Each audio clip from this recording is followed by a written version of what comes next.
رمضان میں بول کی سحر ٹرانسمیشن جاری ہے اور اس وقت ہم عالم کے بول میں موجود ہیں. ہمارے ساتھ علماء کرام بھی تشریف فرما ہیں, آغا بھائی بھی ہیں, اسد بھائی بھی ہیں, ان سب کو میں خوش آمدید کہتا ہوں.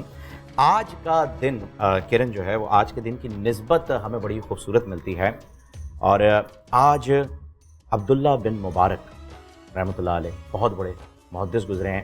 یہاں تک کہ روایتوں میں محدثین جو بڑے بڑے گزرے ہیں انہوں نے حضرت عبداللہ بن مبارک کو امیر المومنین فی الحدیث کا خطاب دیا ہے. یہ امام بخاری کے بعد جو ہے دوسری شخصیت ہے جن کے پاس یہ ٹائٹل موجود ہے. ایک ابن مبارک کی ایک بڑی خاص بات تھی کہ وہ زیادہ وقت جو ہے وہ گھر میں بتایا کرتے تھے, تنہائی میں. لوگ دوست احباب پوچھا کرتے تھے کہ جی آپ کو وحشت نہیں ہوتی گھر میں؟ تو آپ بڑے ہی اطمینان سے فرمایا کرتے تھے کہ جس کے پاس حضور اکرم صلی اللہ علیہ وآلہ وسلم کے اقوال ہوں اسے اکیلا پن تو محسوس ہی نہیں ہو سکتا اور وحشت کا تو تصور ہی نہیں. ان کی شخصیت کو بیان تو کیا نہیں جا سکتا, لیکن کیا یہ کہنا کافی نہیں رہے گا کہ آپ امام ابو حنیفہ کے بڑے ہی عزیز اور چہیتے شاگردوں میں سے گزرے اور آپ کے شاگردوں میں ابی شیبہ اور ابو داؤد جیسی شخصیات گزرے ہیں. سبحان اللہ. بے تحاشا واقعات, بے تحاشا چیزیں آپ سے منسوب ہیں. مسلم میں ان کی روایت سینکڑوں روایتیں صحیح بخاری اور صحیح مسلم میں عبداللہ بن مبارک سے رحمۃ اللہ علیہ سے لی گئی ہیں. بے تحاشا واقعات, ان کے بے تحاشا اقوال موجود ہیں. بڑی ہی عظیم شخصیت جو ہیں وہ گزرے. لیکن کرن افسوس اس وقت ہوتا ہے کہ جب ہم ایسی شخصیات کے بارے میں یا تو بہت کم جانتے ہیں یا جانتے ہی نہیں. اور وہ ایک ایسی شخصیت ہے فہیم کہ جہاں پر ہم لوگوں کے بارے میں تذکرہ کرتے ہیں, ان کے بہت سے واقعات سناتے ہیں, تو عبداللہ ابن مبارک ایک ایسی شخصیت ہے کہ جن کے بہت سارے واقعات لوگوں کو اس لیے نہیں معلوم کہ وہ چاہتے تھے کہ یہ واقعات بتائے ہی نہ جائیں. وہ چاہتے تھے کہ ان کا تذکرہ نہ کیا جائے. آپ کی ایک بہت بڑی خاصیت یہ ہوا کرتی تھی کہ جو قرض دار ہوتے تھے, جو مقروض ہوا کرتے تھے, آپ انہیں ڈھونڈتے تھے, ان کے قرض ادا کیا کرتے تھے اور قرض ادا کرنے کے بعد ان سے کہا کرتے تھے کہ اس کے بارے میں کسی کو معلوم نہ ہو کہ یہ قرض ادا کس نے کیا ہے. کئی سارے لوگ جو جیلوں کے اندر موجود ہوتے تھے, قرض کی وجہ سے پکڑے جاتے تھے, ان کے قرض اتار دیا کرتے تھے اور کہا کرتے تھے کہ ان کو معلوم نہ ہو, ان کو پتہ نہ چلے کہ یہ قرض کس نے ادا کیا ہے. جب عبادات کے لیے جایا کرتے تھے, حج و عمرہ کے لیے جایا کرتے تھے, ناظرین گرامی بڑے غور سے سنیے گا یہ باتیں. یہ وہ باتیں ہیں جو ہمیں پریکٹیکل لائف میں ہم سوچتے ہیں کہ ہمارے علماء, ہمارے جید عالم دین, ہمارے اصحابہ کرام, ہمارے انبیاء کرام اتنی بڑی شخصیات کے ساتھ, اتنی بڑی ان کے کرامات کے ساتھ اس دنیا سے وہ چلے گئے, ہمارے لیے اتنی تعلیمات چھوڑ کے چلے گئے, اور ہم کیا کر رہے ہیں. اب آپ ذرا غور سے بات سنیے گا کہ حج عمرہ کے لیے جب جایا کرتے تھے اکیلے نہیں جاتے تھے, کبھی لوگوں کو ساتھ لے کر جاتے تھے. لوگوں کی یہ خواہش ہوتی تھی کہ ہم ان کے ساتھ جائیں. جب جاتے تھے ان کے پاس جو ان کا مال ہوتا تھا وہ لا کر عبداللہ رحمۃ اللہ علیہ کے پاس دیتے تھے کہ آپ اپنے پاس رکھ لیجئے. وہ سب کے باکس بنایا کرتے تھے, الگ الگ سب کا مال محفوظ کیا کرتے تھے اور ان کو ساتھ لے کر جاتے تھے. اور شوق اتنا تھا, اللہ رب ذوالجلال نے اتنا سخی ان کو بنایا تھا کہ جب لوگوں کو جاتے تھے ان کے کھانے کا, ان کے طعام کا, ان کے قیام کا بندوبست اپنے پلے سے کرتے تھے. جب واپس آتے تھے عبادات کے بعد تو جو کچھ گھر والوں نے منگوایا ہوتا تھا وہ بھی اپنے پلے سے لا کر دیتے تھے اور ان کے وہ باکس ان کو واپس کر دیا کرتے تھے. ایک دفعہ حج سے آ رہے تھے واپس, بلکہ جا رہے تھے, معاف کیجیے گا, راستے میں ایک پرندہ مرا ہوا ملا. اپنے لوگوں کو کہا کہ اس کو اٹھا کر کوڑے دان میں ڈال دیجیے. پرندے کو اٹھایا, کوڑے دان میں ڈال دیا. سب لوگ آگے نکل گئے, وہ وہیں پر رک گئے. کوڑے دان میں پرندہ پڑا ہوا ہے. تھوڑی دیر میں دیکھتے ہیں کہ ایک باحجاب خاتون وہاں پر آتی ہیں, کوڑے دان کو دیکھتی ہیں, اس میں سے وہ مرا ہوا پرندہ نکالتی ہے, اپنے ساتھ لے جاتی ہے. عبداللہ ابن مبارک ان کے پیچھے پیچھے جاتے ہیں دیکھنے کے لیے کہ کہاں جا رہی ہیں یہ خاتون, اور مردہ پرندہ لے کر جا رہی ہیں. جب اس خاتون کے پیچھے جاتے ہیں, ان کے گھر پر جاتے ہیں, وہ دیکھتے ہیں کہ وہ اس کی کوشش کر رہی ہیں کہ کسی طرح یا خدا اس پرندے کو پکائیں اور کھائیں. پوچھتے ہیں ان سے کہ یہ آپ کیا کر رہی ہیں, کیوں کر رہی ہیں؟ تو انہوں نے کہا کہ ہم ایک اچھے خاندان سے, مالدار خاندان سے تھے, لیکن دشمنوں نے والد کو قتل کر دیا, مال سارا چھین لیا, اب ہم پر یہ حالت ہے کہ مردار بھی ہم پر حلال ہو گیا ہے. یا خدا. آپ کے ساتھ جو شخصیت موجود تھے, آپ کے ساتھ جو آپ کا غلام موجود تھا, آپ ان سے پوچھتے ہیں کہ ہمیں واپس ہمارے علاقے میں جانے کے لیے کتنی رقم درکار ہے؟ اس نے کہا 10 دینار. ان کا باقی جو بھی کچھ ہمارے پاس موجود ہے وہ سب کا سب اس خاتون کو دے دیجئے اور 10 دینار لے کے اپنے موقع پر پہنچیے.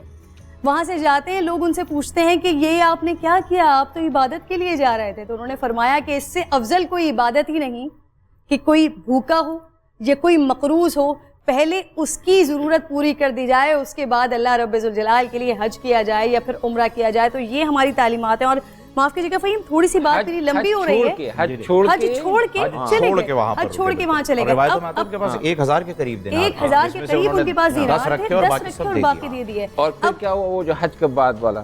جی نہیں آپ حج کا یہ ہوا کہ پھر جو لوگ ان کے جو ساتھی تھے یہ تو واپس آ گئے. ساتھی جیسے ہم میں سے کوئی ایک جو ہے نا وہ واپس آ گئے. مبارکبادیں دے رہے تھے, مبارک ہو. سبحان اللہ. آپ وہاں ملے تھے ہمیں, آپ وہاں ملے تھے. تو وہ اس لیے کہ وہ ایک حدیث میں آتا ہے کہ جب آپ حج کی نیت کرتے ہیں, ارادہ کرتے ہیں, اس کے لیے نکلتے ہیں اور نہیں جا سکے تو اللہ تعالیٰ ایک فرشتہ اس کے لیے تخلیق فرماتا ہے. وہ فرشتہ آپ کی طرف سے وہ سارے اعمال کرتا ہے اور آپ اس کے سبحان. اب اپنا سنیں گرامی, میں اس پر آگے مزید بات یہ کر رہی تھی کہ ایک جانب ہم اپنے علماء کا یہ کردار دیکھتے ہیں, ہم اپنے دیندار لوگوں کا یہ کردار دیکھتے ہیں, اور دوسری جانب ہم مال کے لیے اتنے ہوس کا شکار ہو چکے ہیں کہ ہمارا جو جائز حق ہوتا ہے, یعنی ہمارا ورثہ جو ہوتا ہے, جو ہماری وراثت ہوتی ہے, ہم اس میں سے کسی کو دینے کی کوشش نہیں کرتے, اس کے اوپر آنکھیں لال کیے ہوئے, اپنی بچیوں کو اور بہنوں کو تک نہیں دیتے. بچیوں کو نہیں, بہنوں کو نہیں, بیٹیوں کو نہیں. بالکل سے ایک حصہ عورت کا ہے, ہم تو اپنے سگے بھائی کو کوشش کرتے ہیں کہ اس کا بھی کسی طرح سے حق مار لیں.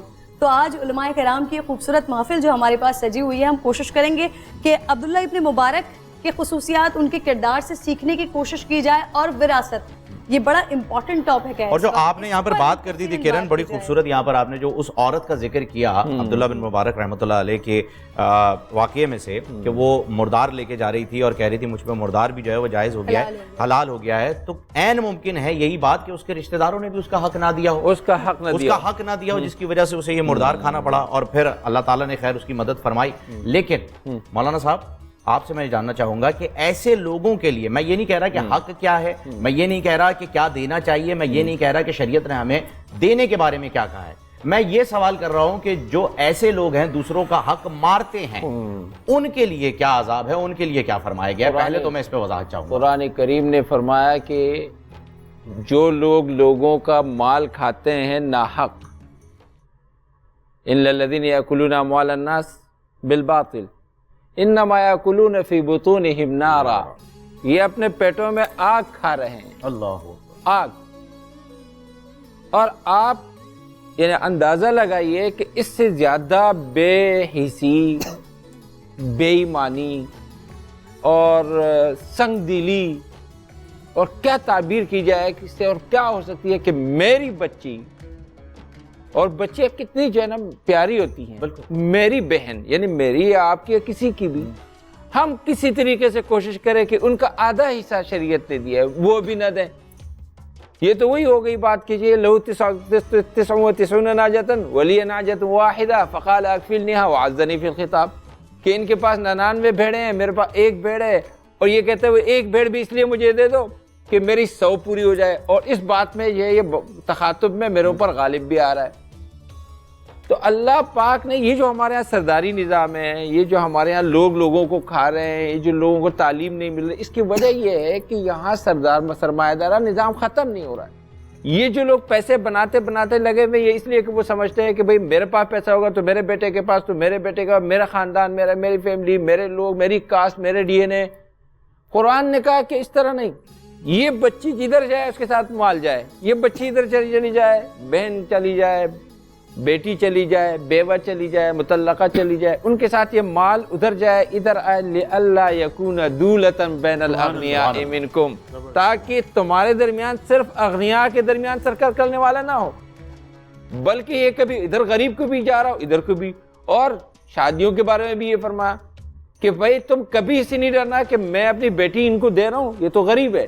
اللہ پاک نے فرمایا کہ نہیں, کہ اگر اللہ نے چاہا یغنی اللہ کل من سعتی, اللہ اپنی گنجائش سے سب کو غنی کر دیں گے. سبحان اللہ. وہ تو کیا ہے, اغنى الاغنیاء ہے, سبحان اللہ, اثر الاثریاء ہے, ان سے برس سری ثروت والا اور غنا والا کون ہو سکتا ہے. تو یہ اصل میں ہمارے ہاں عالم اسلام میں یہ جو خرابیاں ہیں, وہ خرابیاں میں بالکل کھل کر کہوں گا عبداللہ ابن مبارک رحمۃ اللہ علیہ کا تذکرہ ہے، جن کے مشہور اشعار ہے یا عابد الحرمین لو ابصرتنا فدماؤنا بنحورنا تتخضب فنحورنا بدمائنا تتخضب.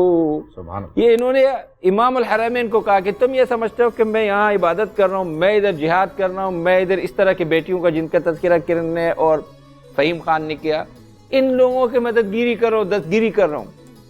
عابد الحرمین تم یہ سمجھتے ہو، ہم یہ سمجھتے ہیں کہ ہمارے جو سینے جب اس میں خون میں لت پت ہو جائے اور جب ہمارے گھوڑے جنگوں میں چلے جائیں، یہ پورا قصیدہ ہے.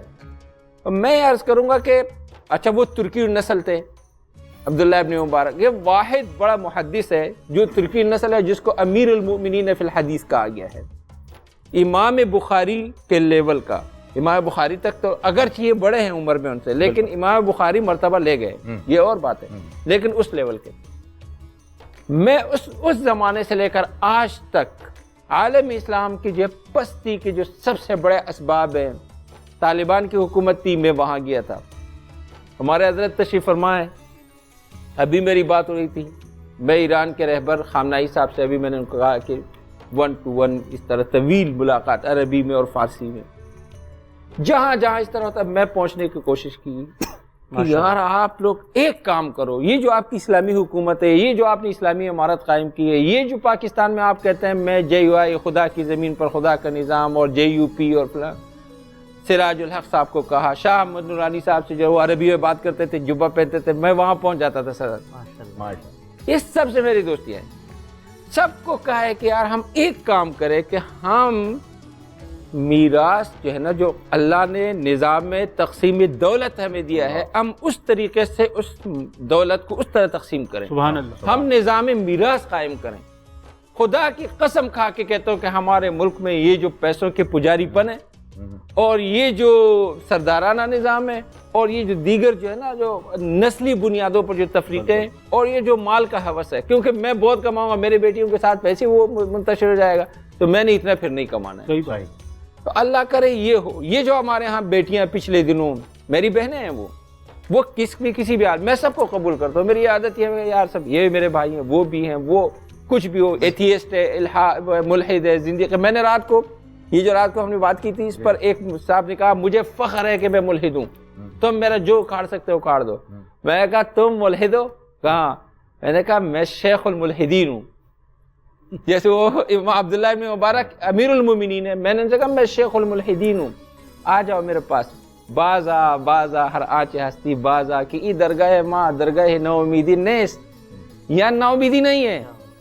اور اللہ کا کرم دیکھے فہیم بھائی، اللہ کا کرم دیکھے کہ وہ آیا ہے میرے پاس، وہ مناظرہ شروع کر دیا اور تقریباً 10 سے 15 منٹ میں جو ان کے اشکالات تھے وہ ختم تھے، وہ میرا فرینڈ بن گیا. ماشاءاللہ. اور پھر اس کے بعد ایک اور تو میں کہنے یہ چاہ رہا تھا کہ یہ نظام تقسیم دولت اور یہ جو ہماری بچیاں حقوق نسواں، عاصمہ جہانگیر اللہ ان کی قبر کو نور سے بھر دے، جیسے بھی تھی، میں ان کا احترام کرتا ہوں ان کے علم کی وجہ سے. علم مطلق محترم ہے. یہ جو ہم نے کہا نا علم شریعت اور علم کوئی بھی قرآن کریم میں جو انما یخشی اللہ من عباد العلماء ہے، میں اس کی تفسیر یہ کرتا ہوں کہ اس علماء سے، چونکہ وہ پوری صورت آپ کو پتہ ہے مظاہر قدرت پر مشتمل ہے، اس سے وہ علماء مراد ہے جو کائنات کے مشاہدات کے اور ان چیزوں کے ماہر ہو. ابن مبارک فرماتے ہیں نا اللہ ابن مبارک کہ علم دنیا دیتی ہے لیکن علم ہی وہ شے ہے جو دنیا چھوڑنے کا سلیقہ سکھاتی ہے. ہاں، دنیا چھوڑنے کا سلیقہ سکھاتی ہے. تو اب اس میں کہنا یہ چاہ رہا تھا کہ عبداللہ ابن مبارک کے اس قول میں بھی اور عاصمہ جہانگیر کی عاصمہ جہانگیر، ہاں کہ عاصمہ جہانگیر وہ ان کے میں علم کا احترام کرتا ہوں، لیکن وہ بھی حقوق نسواں. اور پچھلے دنوں یہ جو سمت کیا تھی ماروی سرمد، اور انہوں نے جو تحریک چلائی نا میرا جسم میری مرضی وغیرہ، یہ سب اس طرح ہے جیسے میں نے کل وہ ایتھیسٹ کے متعلق کہا تھا کہ یہ لوگ حق کی تلاش میں ہیں، یہ بھی حق کی تلاش میں ہیں، یہ خواتین کو کچھ حقوق دینا چاہتے ہیں. وہ اللہ کے بندی، تم آؤ قرآن سے پوچھو، پیغمبر سے پوچھو، پیغمبر رحمت للعالمین ہے، اور اللہ رب العزت ایک بندے سے 70 ماہوں سے زیادہ پیار اور محبت کرتا ہے. ان سے پوچھو، ان سے مانگو. تم کہاں سے یہ حقوق مانگ رہے ہو؟ حقوق کے بجائے تم تو اور حقوق سے ان کو محروم کر رہے ہو. نہیں وہ طریقہ کار آپ نے صحیح بتایا، لیکن وصیت ہو سکتا ہے. دیکھیں اب جو بات آپ نے شروع کی ہے کہ عورتوں کو جو ہے، بچیوں کو، بیٹیوں کو، بہنوں کو وراثت میں حصہ نہیں ملتا، تو ظاہر سی بات ہے احساس کمتری کا شکار تو ہونا ہے. اور جب احساس کمتری کا شکار ہو جائیں گے تو اس کا اظہار بھی کسی نہ کسی شکل میں ہوگا. اب اس کے قصوروار وہ نہیں ہے، اس کے قصوروار ہم ہیں، کیونکہ ہم نے یہ نہیں کیا. علامہ صاحب اگرچہ بہت بڑی بات اس وراثت کو تقسیم برابر کر لیں تو مجھے امید ہے انشاءاللہ اللہ تعالیٰ کی ذات سے کہ پاکستان میں ہمیں زکوٰۃ دینے کے لیے لوگوں کو تلاش کرنا پڑے گا کہ شاید کوئی لینے والا مل جائے. اتنے لوگ جو ہیں وہ محتاج ہوئے ہیں اسی کی وجہ سے. اسی پر ایک حدیث جو ہے وہ میری نظر سے گزری تھی، آپ کے سامنے کم و بیشی جو ہے مفہوم میں معاف فرمائیے گا. حضرت ابن عمر کہتے ہیں کہ رسول کریم صلی اللہ علیہ وآلہ وسلم نے فرمایا، جس مسلمان مرد کے مال یا آپسی تعلقات کے معاملے میں کوئی بات وصیت کے قابل ہو تو اسے چاہیے کہ وہ 2 راتیں بھی وصیت لکھے بغیر نہ گزارے. یہ وصیت کے بارے میں بھی جو ہے وہ اتنی اہم بات حضور اکرم صلی اللہ علیہ وآلہ وسلم نے فرما دی ہے، اس پر ہماری رہنمائی فرمائیے گا. بسم اللہ الرحمن الرحیم وبہ نستعین. سب سے پہلے تو میں اس پر معذرت کروں گا کہ حضرت عبداللہ ابن مبارک کے حوالے سے میری معلومات بہت زیادہ نہیں ہیں. ہلکا پھلکا جتنا میں نے پڑھا ہے اس میں میں نے ان کو ایک ایسی شخصیت کے طور پر تاریخ اسلام میں دیکھا ہے جن کی شخصیت 1 2 3 پہلوؤں پر مشتمل نہیں ہے بلکہ ہمہ پہلو ہے. بے شک جہاں وہ ایک فقیہ ہیں وہیں پر ایک جہان شناس بھی ہیں. جہاں پر وہ ایک نظریاتی شخصیت ہیں وہیں پر وہ ساتھ ہی ساتھ میں ایک بہت بڑے محدث بھی ہیں. اور جہاں محدث ہیں وہیں پر علوم باطنی اور معنوی کے حوالے سے، یعنی جس کو آپ صوفیہ کی لائن کہتے ہیں، وہاں پر بھی آپ کو ان کی کرامات اور ان کے حوالے سے بہت کچھ ملتا ہے. اور ان کے ساتھ ساتھ پھر جو لوگ اس طرح کی خصوصیات کے حامل ہوتے ہیں وہ بالعموم درس، تدریس اور تربیت کے میدان ہی میں کام کرتے نظر آتے ہیں. لیکن ان کی زندگی میں جو مجھے نظر آیا وہ یہ کہ میدان جہاد میں بھی مجاہدین کے صف اول میں کھڑے نظر آتے ہیں. تو اس طرح کی شخصیات بہرحال تاریخ انسانی میں کم ہوتی ہیں. ہمارے معاشرے کا اور آج کی دنیا کا المیہ یہ ہے کہ ہم نے ہمیشہ اپنے آئیڈیلز مغرب میں تلاش کیے ہیں. بالکل. جبکہ خود اگر تاریخ اسلام کا مطالعہ ہم کریں تو تاریخ اسلامی میں ایسی شخصیات آپ کو ملیں گی جن کی زندگی کا ایک پہلو مغرب کے بڑے بڑے مفکرین اور ہیروز پر بھاری ہے. لیکن جیسا کہ میں پہلے عرض کر چکا ہوں کہ ان کی تہذیب کا غلبہ ہمیں ذہنی طور پر غلامی کی طرف لے کر جاتا ہے. یہی وجہ ہے کہ ہم اپنے ان اسلاف کو بھلا دیتے ہیں اور ان کے چھوٹے چھوٹے کرداروں کے نام ہمارے بچوں کو یاد ہوتے ہیں. یہ ایک المیہ ہے. اس المیہ کا ہمیں سب کو مل کر علاج بھی تلاش کرنا چاہیے اور اس کے مقابلے میں جد و جہد بھی کرنی چاہیے. ایک بات. دوسری بات، جہاں آپ نے آج وراثت کے موضوع کو اٹھایا ہے، وراثت کے ساتھ پھر آپ نے وصیت کے موضوع کو شامل کیا. دیکھیے تھوڑا سا کنیکٹ ہو جاتا ہے. جی بالکل. وراثت کا موضوع بنیادی طور پر حق ہے. یعنی جب ایک باپ دنیا سے جا رہا ہے، مثال کے طور پر کہہ رہا ہوں، تو آگے آنے والی اس کی نسل اس باپ کی وارث ہے. کس چیز میں وارث ہے؟ سب سے پہلے خود اس کی جو دینی اور معاشرتی اقدار ہیں ان اقدار میں وارث ہے. اس لیے اچھے انسانوں کے بچوں سے توقع یہ کی جاتی ہے کہ یہ بھی اچھے ہوں. اگر یہ اچھے نہ ہوں تو کہا جاتا ہے تمہارا باپ تو اتنا اچھا تھا، تم کیوں ایسے ہو گئے؟ بالکل. کیوں؟ انسانی توقع ہے، یہ انسانی توقع، انسانی مزاج ہے. علامہ اقبال کا کہ باپ کا علم نہ بیٹے کو اگر ازبر ہو، پسر قابل میراث پدر کیوں کرو. جب تو اس اعتبار سے یہ ایک معاشرتی حقیقت ہے اور اس کا تعلق صرف دین سے بھی نہیں ہے. لہٰذا ایک میراث کا تعلق باپ کے یا اپنے آباء و اجداد کے خلق و خو سے ہے. اچھا، اس اعتبار سے اگر آپ دیکھیں، اگر والدین شجاع ہوں تو بیٹے میں شجاعت آتی ہے. والدین اگر سخی ہوں تو بیٹے میں بھی یہ جو صفات ہیں یہ منتقل ہوتی ہیں. یہ وراثت ہے، لیکن نسلی وراثت ہے. ماں باپ اگر پاکیزہ ہوں اندر سے تو بیٹے کو اگر معاشرہ خراب نہ کرے تو اس کے اندر بھی وہ پاکیزگی منتقل ہوتی ہے. یعنی یہ چیزیں وہ چیزیں ہیں جو تدریجی طور پر جبرن آپ کہیں، فطری طور پر آپ کہیں، بچوں تک منتقل ہوتی ہیں۔ کچھ چیزیں ایسی ہیں جن کا جبری طور پر انتقال نہیں ہوتا، انتقال سے مراد ادھر سے ادھر آنا نہیں ہوتی، بالکل، چونکہ انتقال جب لفظ سنتے ہیں تو کہتے ہیں مرنے کے معنی میں، نہیں ایسا نہیں ہے، ایک جگہ سے دوسری جگہ، دوسری جگہ منتقل ہونا، موت یہی ہے، موت بھی اسی کا نام ہے۔ اچھا، بعض چیزیں ایسی ہیں جن کا انتقال جبری نہیں ہے، جیسے دولت ہے۔ دولت میں پھر کوشش یہ کی جاتی ہے کہ آپ ہر صورت میں اس حقدار کو وہ دولت پہنچائیں جو اس مورث کی طرف سے وارث کی طرف منتقل ہونا ہے۔ اب یہاں پر ہمارے معاشرے کی ایک انتہا درجے کی جہالت یہ ہے کہ ہم نے بیٹیوں اور بیٹوں کے درمیان ایک ایسی تفریق ڈال دی، اور وہ تفریق بھی اپنی جہالت کی بنیاد پر ڈالی ہے۔ اب اس کا نتیجہ کیا ہے کہ بیٹی کو وراثت نہ دینے کا بہانہ تلاش کرتے ہوئے بیٹی کی شادی ہی نہ کروائیں، شادی نہ کروائیں۔ خود یہ ایک بہت بڑا المیہ ہے، یعنی دوسرے لفظوں میں خلاف انسانیت المیہ ہے، خلاف انسانیت، خلاف فطرت۔ اچھا، شوہر وراثت کے لیے جی ہاں، چونکہ آپ کو وراثت دینی پڑے گی اس لیے اس کی شادی ہی نہ کروائیں۔ اس وراثت کو اپنے گھر رکھنے کے لیے دین کے پاکیزہ لباس کو آپ نجس کر دیں، کیسے؟ قرآن سے اس کی شادی کر دیں، نعوذ باللہ من ذالک، اس سے بڑھ کر ظلم۔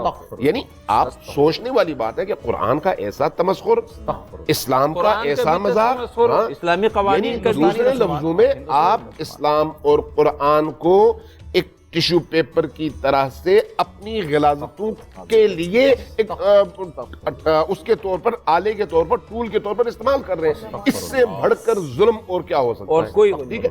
اچھا، یہ خود اس وراثت کا مسئلہ ہے، یہ بھی اسی وراثت سے، وراثت کے پیسے یا دولت کو اپنے پاس مرتکز رکھنے کے لیے اور حقدار سے اس کو روکنے کے لیے یہ کوششیں ہوتی ہیں۔ تو اس کا مقابلہ کیسے ہو سکتا ہے؟ اب ہمارا جو پڑھا لکھا جاہل معاشرہ ہے، پڑھا لکھا جاہل معاشرہ ان چیزوں کو اسلام سے نسبت دے دیتا ہے، اور اسلام سے نسبت دے کر اسلام کو نشانہ بناتا ہے۔ بھئی اس کا اسلام سے تعلق نہیں ہے، اسلام نے تو سختی کے ساتھ اسے منع کیا ہے۔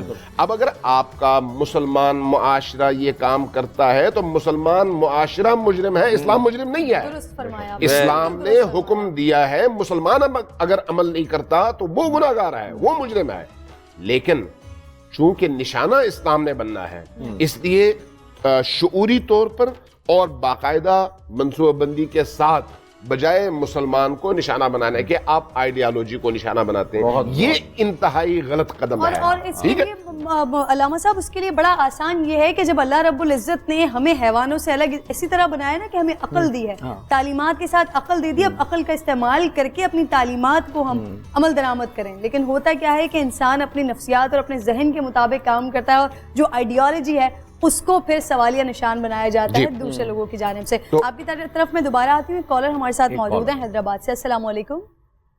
وعلیکم السلام، کیسی ہیں سندس صاحب؟ خیریت سے ہیں؟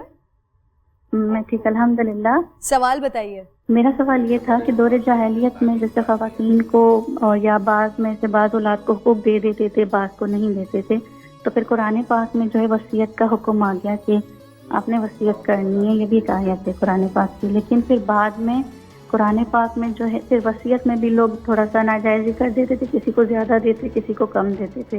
پھر اس کے بعد قرآن پاک میں ایک اور حکم آ گیا کہ سب ورثہ کے حصے متعین ہو گئے، کسی کو ربع ملنا ہے، کسی کو نصف ملنا ہے، جو بھی وراثت کے حساب سے، ٹھیک ہے۔ لیکن ایک آیت نے مطلب جو ورثہ کے حصے مقرر ہو گئے، اس آیت نے پہلی والی آیت جو ہے وصیت کے بارے میں، تو اس کو جو ہے اس کے حکم کو منسوخ کر دیا، اور پھر یہ حکم آ گیا شریعت میں کہ اب وصیت جو کر سکتے ہیں تو وہ تہائی مال سے کر سکتے ہیں۔ لیکن ہمارے یہاں معاشرے میں بعض اوقات ایسے بھی ہوتا ہے کہ جیسے لوگ ہیں وہ ان میں سے کوئی بیٹا اگر نافرمان ہو یا کچھ ہو تو اس کو بالکل گھر سے نکال کے جائیداد سے بے دخل کر دیتے ہیں۔ ہاں، تو اسلام میں جو ہے وہ جائیداد سے بے دخلی کا تصور نہیں۔ جی، آپ کا سوال مل گیا ہے، سمجھ بھی گئے مولانا صاحب بہت اچھے طریقے سے، اور غالباً سورہ نساء کی جانب ان کا اشارہ تھا جس کے اندر حصے جو ہیں وہ مقرر کیے گئے ہیں، اس کی آپ یوصیکم اللہ فی اولادکم للذکر مثل حظ الانثیین قرآن کریم کا طویل ترین رکوع ہے، لیکن رکوع بھی کیا ہے؟ آیتوں کے لحاظ سے 3 یا 4 آیتوں پر مشتمل ہے، بے شک، اور پورا علم میراث پورا کا پورا اس میں آ گیا ہے، پورا علم میراث، پورا علم، بالکل۔ اور یہ علم میراث کتنا بڑا علم ہے کرن؟ حضرت جی کتنا بڑا علم ہے کہ پیغمبر کو کہنا پڑا کہ میراث جو ہے نا یہ الفرائض، اس کو علم الفرائض بھی کہتے ہیں، میراث یہ نصف العلم ہے. سیکھو اس کو. نصف یہاں یہ علم کا پورا علم پوری دنیا میں جتنے جو سائنس ہے، جتنی آگاہی اور شعور ہے، اس کا نصف کیا ہے؟ یہ میراث ہے. اب میراث میں کیا ہے؟ حساب کتاب ہے. اب آپ دیکھیں انجینئرنگ، حساب کتاب، ٹریولنگ، ہر چیز میں 1 2 3 4 5 آپ خود اس کا اندازہ لگا لیں گے. ایک نے آپ صلی اللہ علیہ وسلم نے ایک لفظ فرمایا کہ سوال نصف العلم ہے. آپ کو سرچ کا طریقہ آ گیا تو آپ کو جواب مل جائے گا. اسی طریقے سے آپ نے میراث کو نصف علم قرار دیا ہے. یہ اتنا بڑا علم ہے، یہ 3 سے 4 آیتوں میں آ گیا جامع معنی انداز میں، پوری ڈیٹیل، بالکل پوری ڈیٹیل آ گئی. اسی وجہ سے یونائٹڈ کنگڈم میں نبی کریم صلی اللہ علیہ وسلم کو خواتین حقوق کا بانی قرار دیا گیا ہے. وہ صرف وہ اس لیے کہ ان کا خیال تو یہ کہ پیغمبر نے دیا ہے نا، وہ تو اللہ نے دیا ہے، لیکن واسطہ وہ ہے. تو نبی لنکن میں بھی، ہاں لنکن میں جہاں قائد اعظم محمد علی جناح پڑھنے گئے، جی وہاں پر بھی دیکھیں. تو یہ اس طرح کی چیزیں ہوتی ہیں، ہمیں اس کا علم نہیں ہے. میں نے اس کے لیے کوشش کی تھی کہ زمانے میں اللہ کرے کہ یہ خواتین کے حقوق کے لیے کہا کہ کون جنگ لڑے گا، میں نے کہا کرن لڑے گی. اس لیے کہ مہذب جنگ آپ لڑ سکتی ہے، طریقے کی جنگ آپ لڑ سکتی ہے، آپ یہ کچھ کرے گی. ہم نے تحریک احیاء میراث ایک بنائی ہوئی تھی کہ یار یہ میراث کیوں لوگوں کو نہیں دیا جائے. ہمارے یہاں پختون، میں واضح طور پر کہتا ہوں، پختونوں کو بڑے نمازی بنتے ہیں، بڑے جو ہے نا وہ روزہ دار. پٹھان اور رمضان تو دونوں میں بالکل پکا جوڑ ہے. اسی لیے ایک دن پہلے بھی شروع کر دیتے ہیں پوپل جی. ہاں 1 دن پہلے بھی شروع کر دیتے ہیں، اور میں بھی ان لوگوں میں سے جو 1 دن پہلے شروع کرتے ہیں. آج ماشاءاللہ. ہاں میں بھی ان میں سے ہوں. احتیاط ہے نا، جیسے یہ حضرات کتنی دیر سے روزہ جو ہے وہ افطار کرتے ہیں. صحیح. مسئلہ یہ ہے کہ یہ سب کچھ کرتے ہیں لیکن یہ اپنی بیٹیوں کو میراث نہیں دیتے. اور میں قسم کھا کے کہتا ہوں کہ آپ کی جائیدادیں نسلاً بعد نسلن، مفتیان اور بزرگان اور محققین، یہ پڑھے لکھے لوگ ہیں بیٹھے ہوئے ہیں، سب میں حرام چیزیں ملی ہوئی ہیں. پھوپھی کا حصہ نہیں ملا، پھوپھی کے نہیں ملا، اوپر پر پھوپھی، تڑ پھوپھی، پر پھوپھی، تو آپ کا وہ جائیداد اور سب حرام ہو گیا. آپ نے ان میں دوسرے کو حقوق نہیں دیے ہیں. تو میں ہاتھ جوڑ کے کہوں گا پورے پاکستان میں جہاں پختون ہیں، کیونکہ میرے ساتھ خان لگا ہوا ہے نا، پلیز میری اتنی بات تو مان لیجیے، رہنمائی کر رہے ہیں اس وجہ سے.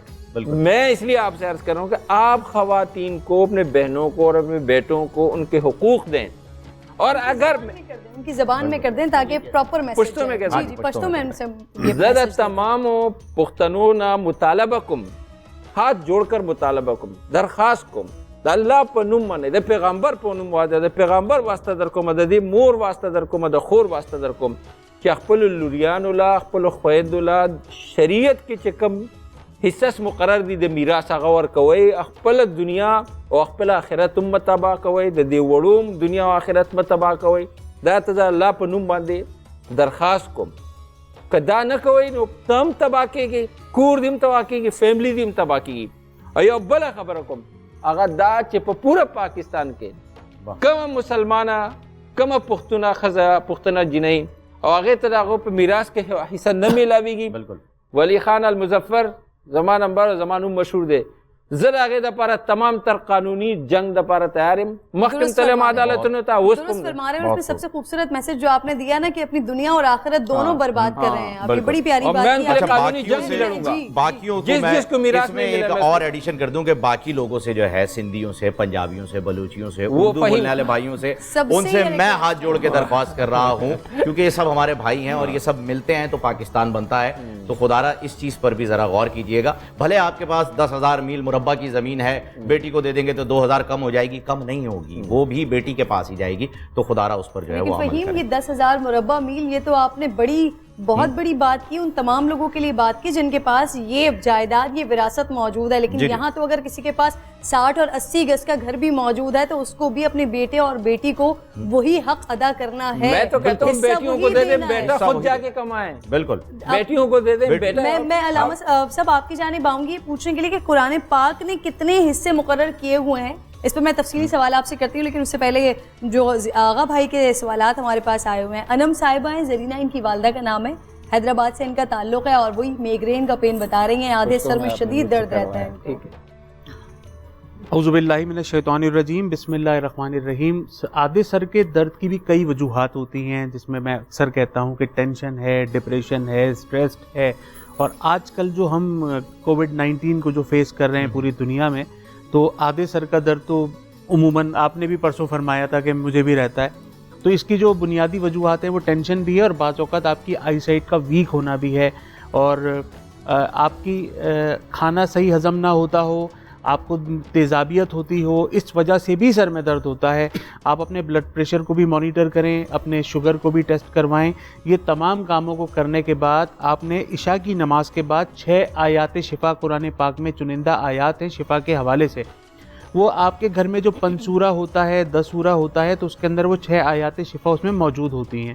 اگر آپ کے گھر میں یہ چیزیں موجود نہ ہوں تو آپ اگر انٹرنیٹ پہ گوگل میں جا کے 6 آیات شفا لکھیں گی تو وہ سامنے آپ کے وہ 6 آیات آ جائیں گی، اس کو آپ ڈاؤن لوڈ کر لیجئے اور 6 آیات شفا کو پڑھیں عشاء کی نماز کے بعد 11 مرتبہ، یعنی کہ 6 کو ایک دفعہ پیکج بنا لیں، اس کو 11 مرتبہ پڑھ لیں۔ اگر آپ 11 مرتبہ نہیں پڑھ سکتی تو اس کو کم سے کم 3 مرتبہ پڑھ لیں، اور 1 مرتبہ پڑھ لیں سورہ رحمان۔ یہ آپ نے 2 وظیفے کرنے ہیں، اول و آخر 11 مرتبہ درود پاک، اس کو پانی پہ دم کر کے پی لیں۔ اچھا، ہر نماز کے بعد اپنے سر پہ آیت الکرسی، اس طرح سر پہ ہاتھ رکھ کے آیت الکرسی پڑھیں اور اپنے اوپر دم کریں، تو انشاءاللہ حدیث مبارکہ کے مفہوم میں سے ہے کہ فرض نمازوں کے بعد آیت الکرسی پڑھنے والے کو جنت میں جانے سے کوئی نہیں روک سکتا۔ تو یہ 2 عمل انشاءاللہ میں آپ کو دے رہا ہوں، اس سے آپ کی مرض کا بھی علاج ہوگا اور انشاءاللہ آپ کی کیفیت کا بھی علاج ہوگا، کہ جس وجہ سے یہ سر میں درد ہے انشاءاللہ اللہ تبارک و تعالیٰ بڑا رحیم ہے، بڑا کریم ہے، وہ اس مسئلے کو بھی حل فرمائے گا جس کی وجہ سے یہ آپ کو درد ہے انشاءاللہ۔ اچھا، آپ کے پاس کوئی اور وظیفہ بھی ہے؟ نہیں، میں ایک ایسا سوال جو میں اپنی طرف سے کر رہی ہوں اور سمجھ لیجیے کہ پورے پاکستان کی طرف سے کر رہی ہوں۔ بیسکلی اس وقت کووڈ-19 کی وجہ سے تمام لوگ پریشان ہیں۔ اگر اب کیونکہ سیزن چینج ہو رہا ہے، موسم ویدر چینج ہو رہا ہے، اس کی وجہ سے بھی آپ کو یوزولی بخار ہو جاتا ہے۔ اب لوگوں کو ایک پریشانی ہے، ان کو لگ رہا ہے کہ بس جس کو بھی بخار ہو گیا یا باڈی پین ہو رہا ہے تو وہ خدا نخواستہ کووڈ-19 میں مبتلا ہو گیا ہے، کورونا میں مبتلا ہو گیا ہے۔ یہ زیادہ بیماری سے زیادہ یہ خوف ہے جس کی وجہ سے لوگ ڈپریشن کا شکار ہو رہے ہیں اور اس کی وجہ سے زیادہ بیمار ہو رہے ہیں۔ ان کے لیے کوئی ایسا پورے پاکستان کے لیے وظیفہ بتائیے۔ اللہ نے جب بیماری دینی ہے تو وہ تو دینی ہے، چاہے آپ اپنی جتنی حفاظت کر لیں، اور اللہ نے اگر نہیں دینی تو آپ کو کچھ بھی ہو۔ اور کرن، اسی بات پہ مجھے ایک حدیث کا مفہوم یاد آ رہا ہے، آپ کمپلیٹ کیجئے گا مولانا صاحب، توجہ چاہوں گا آپ کی، کہ حضور اکرم صلی اللہ علیہ وآلہ وسلم نے فرمایا ہے کم و بیش مفہوم کہ کوئی بھی بیماری اللہ تعالیٰ نے ایسی نہیں اتاری جس کا علاج نہ ہو۔ کوئی بھی بیماری، کوئی پریشانی ایسی نہیں ہے جس کا علاج اللہ پاک نے قرآن پاک میں، حدیث مبارکہ میں نہ رکھا ہو۔ یہ ہمارا جو بے شک وَإِذَا مَرِضْتُ فَهُوَ يَشْفِينِ، وَإِذَا مَرِضْتُ فَهُوَ يَشْفِينِ پہ یہاں حضرت کے پاس اس پر بہت کام کی بات ہے کہ بیماری اللہ نہیں دیتے ہیں، بیماری ہم خود لاتے ہیں۔ ہماری پریشانی اور ہماری بیماری سے پہلے اللہ تبارک و تعالی ہمارے مسئلے کا حل ہمیں عطا فرماتا ہے۔ قرآن پاک اور حدیث، ہمارے حدیث مبارکہ میں یہ تمام چیزیں موجود ہیں۔ میں اکثر و بیشتر یہ کووڈ-19 پوری دنیا میں ہے، یہ صرف ہمارے پاکستان میں نہیں ہے، اور پوری دنیا میں جہاں جہاں ہماری یہ بولڈ ٹی وی کی ٹرانسمیشن کو دیکھا جا رہا ہے، ہماری سحری ٹرانسمیشن کو، تمام مسلمان بھائی اور بہن اچھی طرح سے اس کو ذہن نشین کر لیں، آپ کے گھر میں کورونا نہیں آئے گا انشاءاللہ۔ اور اس کے بعد یہ کورونا گزر جانے کے بعد جو معاشی کورونا جو پوری دنیا میں آنا ہے انشاءاللہ آپ اس سے بھی محفوظ رہیں گے اگر آپ میری 2 باتوں پر عمل فرما لیں۔ ایک تو 5 وقتہ نماز کی پابندی کر لیں، آپ 5 وقت کی نماز پڑھیں گے، اس سے پہلے آپ وضو کریں گے تو باوضو رہیں گے، جب باوضو رہیں گے اس سے پہلے آپ کا غسل ہوگا، غسل بھی ٹھیک ہونا چاہیے آپ کا۔ تو یہ صفائی نصف ایمان ہے، اچھا غسل، اچھی طہارت، ہر وقت باوضو رہنا، 5 وقتہ نماز کی پابندی، یہ ایک چیز ہو گئی۔ فجر کی نماز کے بعد منزل پڑھنی ہے۔ دیکھیں منزل جو ہے نا، آپ لکھیں انٹرنیٹ پہ منزل، تو وہ ایک آپ کو ایک کتابچہ ملے گا، وہ آپ 5 سے 7 منٹ میں پڑھ سکتے ہیں۔ جس نے قرآن پاک پڑھ رکھا ہے، منزل پڑھنا اس کے لیے 5 سے 7 منٹ کا وظیفہ ہے۔ یہ ایسا برکتوں والا وظیفہ ہے کہ اس کو آپ فجر کی نماز کے بعد پڑھ کے اپنے اوپر دم کریں، پانی پہ دم کریں، اپنے بچوں پہ دم کریں، اپنے گھر والوں کو پلائیں، اپنے گھر کے افراد کو اس کا پابند بنائیں کہ دیکھو جی فجر کی نماز کے بعد 7 منٹس آپ نے نکالنے، منزل آپ نے پڑھنی ہے۔ اور جب عشاء کی نماز آپ نے پڑھ لی تو الوظیفۃ الکریمہ، الوظیفۃ الکریمہ حضور علیہ الصلوۃ والسلام کی مسنون دعاؤں کا ایک کتابچہ ہے، اس کو آپ نے الوظیفۃ الکریمہ اگر ڈاؤن لوڈ کر کے عشاء کی نماز کے بعد ریگولر بیسس پہ پڑھ لیا، انشاءاللہ تعالیٰ یہ کورونا کیا دنیا کی کوئی آفت آپ کا کچھ نہیں بگاڑ سکے گی انشاءاللہ۔ اللہ تعالیٰ کے اللہ پاک کے کلام میں اتنی برکت ہے، اللہ نے ہمیں قرآن پاک کے ذریعے منزل عطا فرمائی ہے، حضور علیہ الصلوۃ والسلام کی مسنون دعائیں ہمارے پاس ہے، تو ہمیں کیا کورونا تنگ کرے گا؟ کسی چیز سے انشاءاللہ ڈرنے کی ضرورت نہیں، بس احتیاط جو ہے وہ اس کے باوجود ضرور بھی اگر بیماری لگ گئی، اس کے باوجود بھی تو سمجھے کہ تقدیر میں یہی تھا، بے شک تقدیر میں یہی تھا، پھر تو شہادت ہے نا، پھر تو یہ وبا ہمارے لیے شہادت ہوئی نا، بغیر حساب کتاب میں جنت میں چلے جائیں گے بے شک۔ اور مسلمان اسی وجہ سے تو ہر وقت اعلیٰ درجے، لیکن ہمیں اس حدیث کو نہیں بولنا چاہیے کہ وبا کو دیکھ کے ایسے بھاگو جیسے شیر کو۔ یہ وہ درجہ ہو جائے گا آغا بھائی مولانا صاحب، یہ وہ درجہ ہو جائے گا جو کہ حضرت خالد بن ولید رضی اللہ تعالیٰ عنہ مانگتے رہ گئے کہ ہر جنگ میں گیا لیکن شہادت نہ ملی، یہ وہ درجہ ہو جائے گا اگر اس بیماری سے ہم مرتے ہیں۔ ہمس میں رو رہے تھے، ہاں جی، ہمس میں رو رہے تھے اور یوں کھڑے ہو گئے، جو روایت میں جو آتا ہے، تو صحابہ بھی حیران ہو گئے، تو زور زور سے کہنے ہاں انا اموت موت العجائز، یہ تو میں بوڑھیوں کے موت مر رہا ہوں، اس طرح تو بوڑھیاں مرتی ہیں، یہ کیا ہو رہا ہے؟ بالکل۔ تو حضرت ابو عبیدہ بن الجراح نے ان کا ہاتھ پکڑا اور کہا کہ نہیں حضرت، آپ سیف اللہ ہیں، بے شک آپ کو پیغمبر نے یہ لقب دیا ہے، اور اس میں اللہ کی کوئی حکمت ہوگی، بے شک۔ ان کے پورے جسم مبارک کے اوپر تلواروں کے نشان، کوئی ایسی جگہ نہیں تیروں تھی کے کہ نشانات، نشان نہ ہو، کوئی ایسی جگہ نہیں تھی کہ نشان نہ ہو، لیکن پھر بھی کیا مشہور قول تھا ان کا کہ کہہ دو دنیا سے کہ اگر موت میدان جنگ میں آتی تو خالد بستر مرگ پر۔ لیکن میں بات آخر میں وہی عرض کرتا رہوں کہ ہمیں اس کو دیکھ کر ایسے بھاگنا ہے جیسے شیر کو دیکھ کے بھاگا جاتا ہے، یہ رسول اللہ کا حکم ہے۔ بے شک احتیاط ضروری ہے، احتیاط اگر آپ نے بڑی اچھی بات فرمائی ہے کہ اس کو احتیاط اگر ہم نے نہیں کی نا، احتیاط ویسی کرنی ہے جیسے شیر اگر آپ کے سامنے آئے گا آپ اس کو دیکھ کے بھاگیں گے۔ اس وبا جو ہم لوگوں کے اندر ہی موجود ہوتی ہے، یہ کہیں باہر سے نہیں آتی، یہ ہم لوگوں کے درمیان ہمارے اندر موجود ہوتی ہے، تو ایک دوسرے سے جو ہمیں جو ہے نا وہ ڈسٹینس کو فر من الملزوم فرارک من الاسد۔ اسد بھائی سے ہم نعت سنیں گے، اور فہیم آپ مولانا صاحب کو سینیٹائزر دیں گے تاکہ وہ ذرا اپنے ہاتھ کو سینیٹائز کریں، اور ہم اسد بھائی سے نعت سنیں گے۔ احتیاط بہت زیادہ ضروری ہے، یہ لیجیے مولانا صاحب ہماری طرف سے احتیاط کیجئے کیونکہ احتیاط زندگی ہے۔ بالکل، آپ پلیز سینیٹائزر استعمال کیجیے۔ صلی اللہ علیہ یا رسول اللہ وسلم علیہ یا حبیب اللہ، وہ جس کے لیے محفل کونین سجی ہے، فردوس بری جس کے وسیلے سے بنی ہے، وہ ہاشمی، وہ ہاشمی مکی مدنی العربی ہے، وہ میرا نبی میرا نبی میرا نبی ہے، وہ میرا نبی میرا نبی میرا نبی ہے، وہ میرا نبی ہے۔ احمد ہے محمد ہے وہی ختم رسل ہے، مخدوم و مربی ہے وہی والی کل ہے، اس پر ہی نظر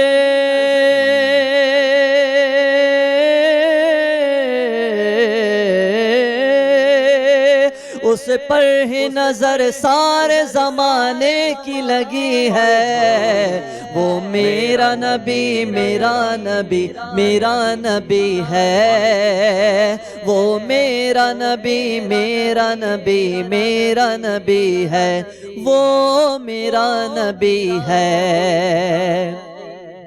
اللہ کا فرما علم نشرح لک صدرک، منصوب ہے جسے ورفعنا لک ذکرک، جس ذات کا قرآن میں بھی ذکر جلی ہے، جس ذات کا قرآن میں بھی ذکر جلی ہے، وہ میرا نبی میرا نبی میرا نبی ہے، وہ میرا نبی میرا نبی میرا نبی ہے۔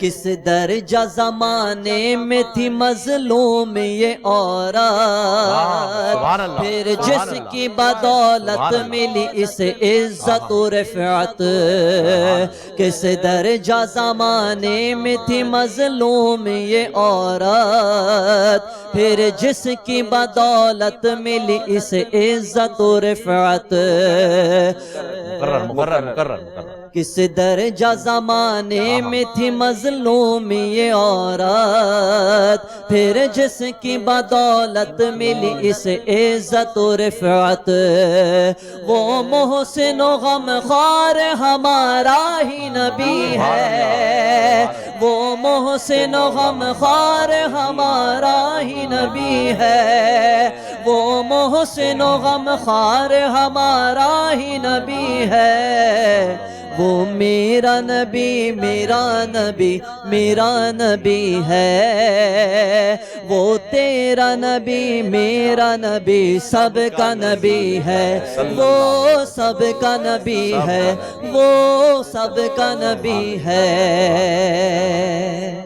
سبحان اللہ، ماشاء اللہ، سبحان اللہ۔ اسد بھائی کیا جب یہ خوبصورت بات سنی جاتی ہے نا بے کہ شک۔ عورت کی حرمت جو دین اسلام میں ہمیں بے شک آقا صلی اللہ علیہ وسلم کے ذریعے، اور پھر جب ہم دنیا کو دیکھتے ہیں اور یہاں پر ہم عورت کا کردار دیکھتے ہیں اور عورت کو چیختے چلاتے ہوئے دیکھتے ہیں اور عورت کو جب ہم اس مذہب اسلام کے لیے بات کرتے ہوئے دیکھتے ہیں تو دل کو بڑی تکلیف ہوتی ہے کہ عورت کو جو حرمت ملی، جو وقار ملا، جو عورت کو درجہ ملا، وہ آقا علیہ الصلوۃ والسلام کے آنے کے بعد ملا۔ بے شک یہ وہ دین اسلام تھا جہاں پر یہ وہ دور جاہلیت تھا دین اسلام سے پہلے کہ جہاں بیٹیوں کو زندہ ہی گاڑ دیا جاتا تھا، جلا دیا جاتا تھا دودھ میں۔ عورتوں کو حضرت خدیجہ رضی اللہ تعالیٰ عنہ، حضرت خدیجہ رضی اللہ تعالیٰ عنہ کو ہم دیکھتے ہیں، اما عائشہ کو ہم دیکھتے ہیں، زینب کو دیکھتے ہیں، فاطمہ کو دیکھتے ہیں، ان عورتوں کو دیکھتے ہیں، اس سے پتہ چلتا ہے کہ آقا علیہ الصلوۃ والسلام نے کیا عورت کو وقار دیا، کیا عورت کو حرمت دی، کہ آج الحمدللہ بینگ مسلم ویمن میں یہاں پر موجود ہوں، مسلمان عورتیں کس طرح سے دنیا میں کام کر رہی ہیں، اور الحمدللہ ہم اس چیز کو اون کرتے ہیں کہ یہ جو عزت، یہ وقار، یہ حرمت جو ہمیں ملا ہوا ہے یہ مسلمان عورت ہونے کی وجہ سے ملا ہوا ہے۔ پھر بڑی تکلیف ہوتی ہے کہ جب عورت اسی دین اسلام کے لیے کھڑی ہوتی ہے اور سوال کرتی ہے اور پوچھتی ہے کہ ہمیں ملا کیا، ہمیں دیا کیا گیا۔ آپ یہ سوال اس اسلام سے نہ پوچھیں، آپ معاشرے سے پوچھیں کہ جہاں آپ کے گھر میں وہ تعلیم نہیں ہے، وہ تربیت نہیں ہے، وہ بتایا نہیں گیا، وہ آپ کو سکھایا نہیں گیا کہ عورت کا مقام ہے کیا اور آپ کو دیا کیا جا رہا ہے۔ تو آپ یہ سوال دین اسلام سے نہ کریں، کیونکہ دین اسلام نے آپ کو مکمل کیا ہے لیکن آپ کا معاشرہ آپ کو مکمل نہیں کر سکا یا آپ کو آپ کا حق نہیں دے سکا۔ یقین کریں کرن حرمین طیبین جب جائیں تو وہ جگہ بھی ہیں جہاں پر زندہ درگور کر کے قبرستان وہ بنایا ہوا ہے، ابھی تک وہ مقام بنایا ہوا ہے، دفن کر دیا جاتا تھا۔ آپ یقین کریں روح کانپ جاتی ہے یہ سب دیکھ کر۔ آن حضرت صلی اللہ علیہ وسلم نے تو کس قدر بیٹی کو، ماں کو، بہن کو یہ درجے دیے ہیں، کیا کیا حقوق دیے ہیں۔ سورہ نساء ایک صحابی کا قصہ بھی ہے نا کہ جو انہوں نے روتے ہوئے سنایا، حضور نے بچی مٹی جو ہے وہ صاف کر رہی تھی، وہ قصہ بھی ہے۔ تو آقا علیہ الصلوۃ والسلام بھی آپ دیدہ ہو گئے۔ بے شک ایسا ہوا ہے، لیکن جو مقام عورت کو علامہ صاحب اسلام نے دے دیا ہے، عورت کو بھی چاہیے جو اس مقام کو سمجھے۔ میں اس بات کو قبول کرتا ہوں کہ ہمارے بڑے بزرگ جو ہیں، جو اس وقت موجود ہیں، وہ اس چیز کو شاید ٹھیک طریقے سے پہنچا نہیں سکے اپنی بیٹیوں تک، بہوؤں تک، بہنوں تک، ماؤں تک، بیویوں تک، پر عورت میں بھی شعور موجود ہے۔ اسے اس بات کا اندازہ ہونا چاہیے کہ کیا حق اسے اسلام نے دے رکھا ہے اور اسے اپنے حق کے تحت آواز اٹھانی چاہیے، بالکل نہ کہ نا حق کے اوپر شور مچانا چاہیے۔ دیکھیے، اس کا یہ جو آپ نے موضوع اٹھایا بڑا اہم موضوع ہے اور سوچنے والا موضوع ہے، لیکن اس کا تعلق ہے تربیت کے نظام سے۔ بے شک اگر تربیت کا نظام ٹھیک نہیں ہوگا تو عورت جب اس سانچے میں ڈھلے گی ہی نہیں تو اس طرف اس کا ذہن جائے گا کیسے؟ آپ کا جو آج کا نظام تعلیم ہے یہ عورت کو عورت سے باغی کرنے والا نظام ہے۔ مسئلہ یہ ہے، آج کا نظام تعلیم، اسلام کیا کہتا ہے؟ اسلام کہتا ہے کہ بچے کی تربیت کا پہلا مرحلہ ماں کی گود ہے، اس کے بعد اس کے گھر کا ماحول ہے، اس کے بعد اس کے اساتذہ ہیں۔ ٹھیک، اب آپ بتائیں کہ آپ کے گھر کے ماحول میں جو کچھ آپ بچوں کو دیتے ہیں اس کا آیا تعلق دین سے ہے, نبی کریم سے ہے, نبی کریم کی سنتوں سے ہے, نبی کریم کی کے زیر سایہ تربیت پانے والی ان ہستیوں سے ہے, یا پھر آج کے یورپ اور انڈیا کے ہیروز سے ہے؟ بالکل درست فرمایا. اب مجھے بتائیں کہ جب آپ اس ماحول میں اس طرح کے کیریکٹرز اپنے بچوں کے سامنے رکھیں گے تو پھر وہ بچے دین کی طرف کیسے آئیں گے؟ کیا ممکن ہے؟ پھر آپ جب کل آپ کی بچی گھر سے بھاگے گی تو کہیں گے ہماری بچی خراب ہو گئی. آپ نے خراب کیا, خود تو خراب نہیں ہوئی.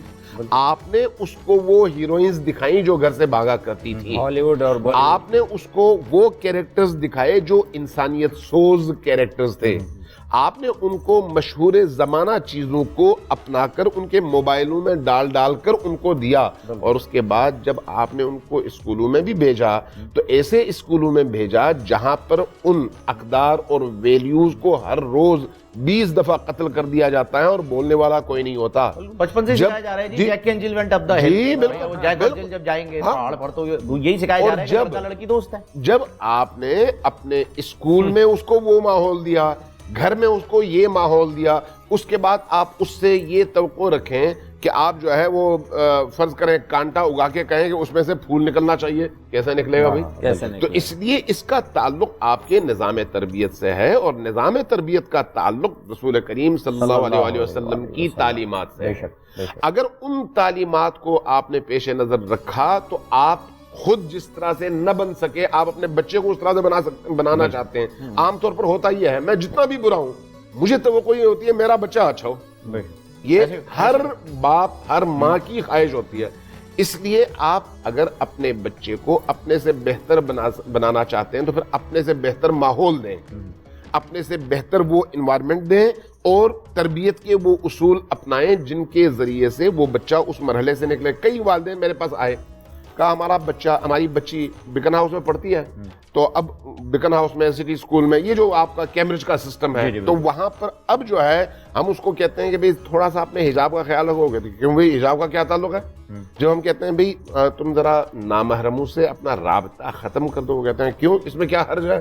جب ہم کوئی بھی ان کو نصیحت کریں جو ناموس کے خلاف ہے, جو عزت نفس کے خلاف ہے, جو عورت کے وقار کے خلاف ہے, جو عورت کی اس پاکیزہ ہستی کے خلاف ہے, تو وہ فوراً اس کو ریئیکٹ کرتے ہیں. میں نے کہا آپ نے خود اس آگ کی بھٹی میں اس بچی کو ڈالا ہے, آپ نے جب خود ڈالا ہے تو اس کے بعد آپ اسے یہ توقع رکھتے ہی کیوں ہیں؟ آپ کو پہلے دن یہ سوچنا چاہیے تھا. اس لیے یہ ضروری ہے. اس کا مطلب یہ نہیں ہے کہ آپ مدرسے میں ڈالیں, میں یہ نہیں کہہ رہا, میں یہ کہہ رہا ہوں کہ آپ اس کو حتی آپ اگر انڈیا کے کلچر کو دیکھیں نا, اس وقت آپ کے انڈیا کے فلموں کے کلچر اور خود ہندوؤں کے کلچر میں آسمان زمین کا فرق ہے. بہت فرق ہے. ہندوؤں کے کلچر اور ان کے فلموں کے کلچر میں آپ فلمیں دیکھتے ہیں اور اس کے بعد اس کو اپناتے ہیں, جبکہ خود ہندو شراب کو جائز نہیں سمجھتے, فحاشی کو جائز نہیں سمجھتے, جبکہ وہ بت پرست ہیں. بالکل. کیوں؟ یہ چیزیں انسانی فطرت کے خلاف ہیں, اور فطرت انسانی ہندو اور مسلمان میں مختلف نہیں ہے, ایک ہی ہے, سب انسانوں میں. لہٰذا جو چیز بری ہے وہ بت پرست کے ہاں بھی بری ہے, موحد کے ہاں بھی بری ہے. کمال. جو چیز اچھی ہے وہ بت پرست اور موحد دونوں کے ہاں اچھی ہے, سچ دونوں کے ہاں اچھا ہے, ظلم دونوں کے ہاں برا ہے, جھوٹ دونوں کے ہاں برا ہے, اور نیکی اور صلہ رحم دونوں کے ہاں اچھا ہے. جب ایسا ہے تو پھر آپ اس کو فطرت کے تقاضوں کے مطابق تعلیم دیں, اس کے بعد آپ دیکھیں اس کے کیا کیا نتائج نکلتے ہیں. اگر ہم نے اپنے گھر کی انوائرمنٹ کو اچھا کیا, پاکیزہ آلودگیوں سے پاک رکھا, تو یقین جانیں آج کے معاشرے میں ہمارے پاکستان میں اتنا پوٹینشل ہے, اتنا پوٹینشل کہ آپ یہاں سے بہترین نسل دنیا کے سامنے پیش کر سکتے ہیں انشاءاللہ. آج اچھا ایک علامہ صاحب قطع کلامی کی معافی چاہوں گا, ایک ہمارے پاس جو سوال آیا تھا ابھی کال کے ذریعے, اس کے ایک حصہ بھی جو ہے وہ آپ اپنی گفتگو میں بتا دیجئے گا کہ کیا آگ کرنے کا حق والدین کے پاس ہے جائیداد سے اپنی اولاد, اسے بھی ایڈ کر حقوق یہ بڑا اہم مسئلہ ہے. آج کل ہر کوئی جو ہے ماں باپ ذرا سی نافرمانی, دودھ ڈبل روٹی بھی نہ لانے پہ جو ہے وہ یہ دھمکی دے دیتے ہیں آگ کر دوں گا. یہ غلط رسم ہے, بڑا عام کر دیا, اس چیز کو بہت عام کر دیا ہے. اخبار میں 100% غلط روش, 100% غلط رسم اور 100% غلط کلچر. اسلام یہ نہیں کہتا آگ کا مطلب یہ ہے کہ والد یا والدہ کا دل دکھے اپنی اولاد سے. اب وہ زبان سے کچھ بھی نہ کہیں تب بھی وہ بچے جن کے کسی عمل کی وجہ سے والدین کا دل دکھتا ہے وہ آگ کے والدین کا شکار ہو جاتے ہیں, بے شک والدین کچھ بھی نہ کہیں. آگ کا مطلب کیا ہے؟ ان کی جو آہ نکلتی ہے وہ آہ ان کو جلائے, بچے کے مستقبل کو تباہ کر دے. اب اس لیے روایات میں ہے کہ ہو سکتا ہے حال حیات میں ایک بچہ اپنے باپ کے آگ کا شکار ہو جائے اس آہ کی وجہ سے, ناراضگی کی وجہ سے, دکھ کی وجہ سے, لیکن باپ کے مرنے کے بعد وہ بچہ باپ کے لیے اتنی نیکیاں کرے کہ اس کی زندگی سنور جائے, وہ آگ ختم ہو جائے. اور اسی طرح سے یہ ہو سکتا ہے کہ ایک باپ کی زندگی میں بچہ بہت فرمان بردار ہو اور ہمیشہ اس کی دعائیں لیتا ہو, جیسے ہی باپ مر جائے وہ اپنے باپ کو, ماں کو بھلا دے, اور اس کے نتیجے میں عالم برزخ سے یہ اپنے والد اور والدہ کے آگ کا شکار ہو جائے, یعنی ناراضگی کا, دکھ کا شکار ہو جائے. نتیجہ یہاں پر اس کی زندگی تباہ ہو جائے گی. اصل چیز جو آگ کا مطلب ہے وہ یہ ہے کہ اس طرح سے آپ اپنے والدین کی اذیت اور دکھ کا باعث نہ بنے. نہیں ہے کہ آپ جو ہے ڈبل روٹی نہ لانے پر کسی چھوٹے مسئلے پر کہیں کہ بھئی میں نے آپ کو جائیداد سے آگ کر دیا. ہر چھوٹی چھوٹی بات کے اوپر کہہ دیا رہتا ہے بالکل غلط روش ہے. اسلام اس چیز کی جو ہے وہ اجازت نہیں دیتا, آپ آگ نہیں کر سکتے اپنی جائیداد سے. اچھا, ایک وظیفہ آیا ہوا ہے آغا بھائی آپ کے لیے. راحیلہ ہیں, کشور والدہ کا نام بتاتی ہیں, لاہور سے تعلق ہے. ایک ڈراؤنا خواب ہے جو بار بار آتا ہے اور جس کی وجہ سے میں گھبراہٹ کا شکار ہو کر نیند سے بیدار ہو جاتی ہوں.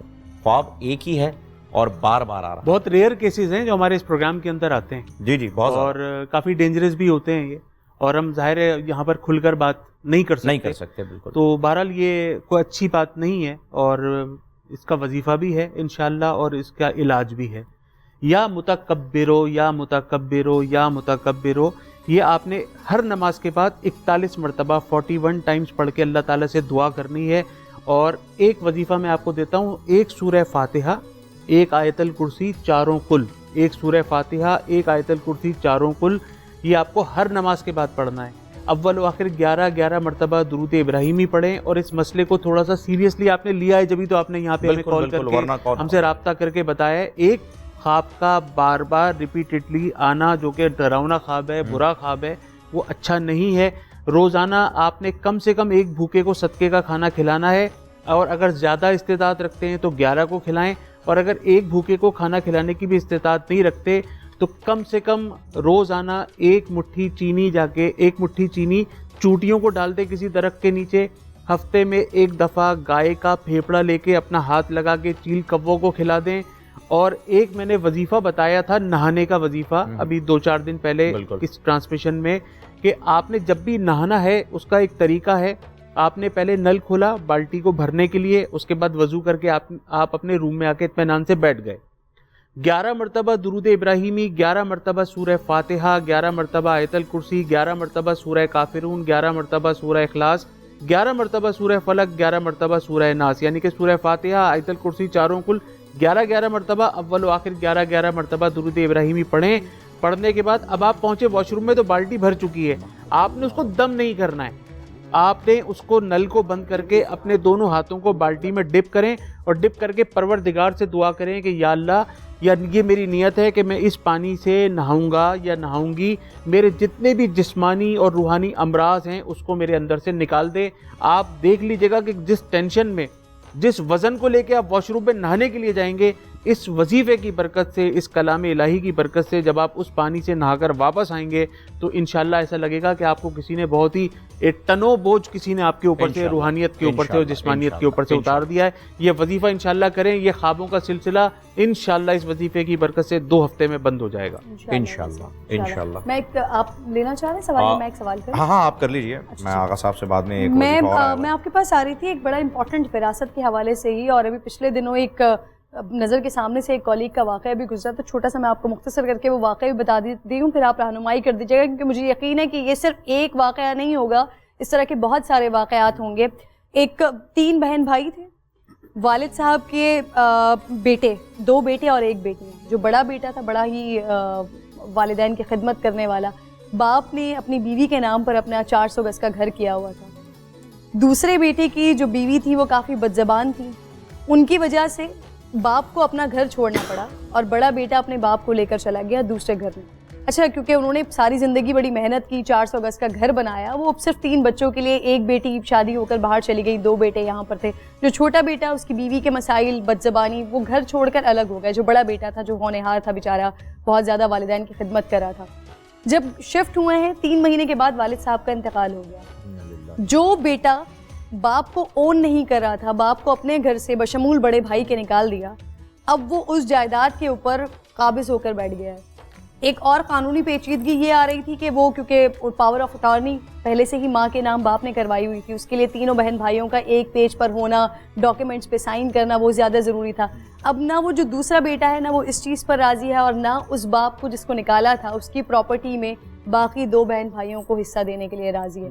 تو ذرا اس طرح کے بہت سارے واقعات ہیں مفتی صاحب جو ہمیں ہر دوسرے تیسرے قدم پر مل رہے ہوتے ہیں کہ جو بھائی یا جو بہن جس گھر میں رہ رہی ہوتی ہے وہ پھر اپنا حصہ یا اپنا حق جسے موقع مل جاتا ہے, آسان الفاظ میں کہا جائے تو وہ بس جس کی لاٹھی اس کی بہن, باقی لوگوں کے حق کھا جاتے ہیں. بالکل ذرا ان کے لیے بھی رہنمائی کر دیجیے گا کہ قرآن پاک میں کیا ہے, کتنے لوگوں کے لیے کس طرح سے حصہ بتایا گیا. اور پھر یہاں پر تھوڑی سی ایک اور رہنمائی جو میں بار بار اس پہ کر رہی ہوں انفسائز آپ کو, وہ یہ کہ اگر پراپرٹی والدہ کے نام پر کر دی جاتی ہے, زندگی میں ہی باپ نے زندگی میں ہی اپنی بیوی کے نام پر پراپرٹی کر دی, اس کا حصہ کس طرح سے ہوگا, اس پر بھی آپ دونوں رہنمائی کریں.